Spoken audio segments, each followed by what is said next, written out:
right, the time is 6:42. Welcome back to Good Morning Indiana. As we've been mentioning, it's opening day for the Indiana State Fair. And each year, the fair features farmers from around the state. This year, one of those featured farms is the Mark Smith Farms in Crawfordsville. And I traveled to meet Mark and his wife, Susan, to learn more about what's becoming his main business, llamas, and how the market is really expanding for these smart, curious, personable, and protective animals.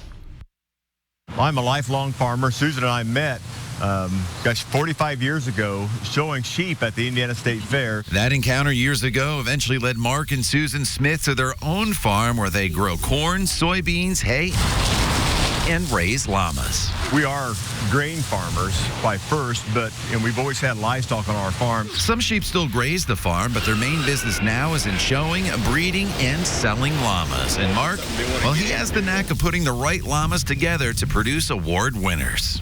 We've got probably more national champions than anybody else in the country right now. So what makes a national champion llama? Mark knows well as he travels as a judge around the country. As a judge, what I look for in a show ring is a lot of its feet and legs, is how they move and how they travel, straightness of top line, style, balance. The Smiths still grow crops, but having livestock provides a backup to the crops in case the weather causes a bad yield. And speaking of weather, llamas actually prefer the winter months compared to the heat of Indiana's summers.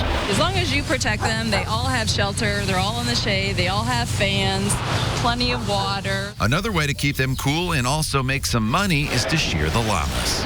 All of them have at least the older ones all have a barrel cut. We take that, that's where they need to really disperse their heat during the summertime.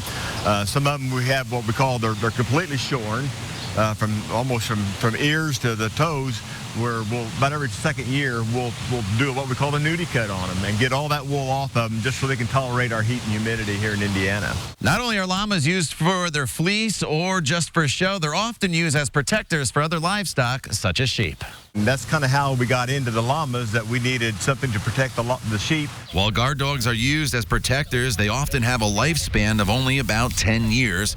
2 of those years are used for training, whereas llamas can live for over 20 years and can be ready to protect at just a year old. It's not uncommon to look out into our fields and see a coyote loping across and have 20 of our females lined up along the fence doing their alarm call, alerting the rest of the herd, hey, there's a predator close by.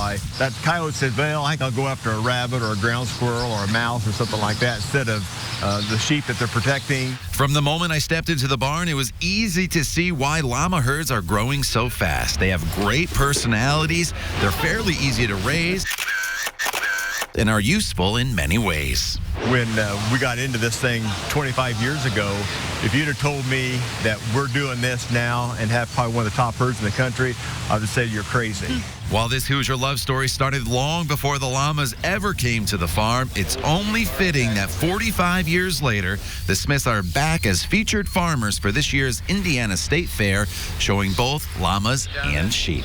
But here we are, enjoying life, enjoying what we do together. And I had so much fun, honestly, up there in Crawfordsville. Mark and Susan, they're just terrific people. And I learned so much about llamas. You don't really think about them at the Indiana State Fair, but they told me that the 4-H market is really growing for these. People just like to show them. Some of them have protectors. And it was just a wonderful time. And one of the things Mark and Susan wanted me to tell everybody is they have those red shirts on that say featured farmers.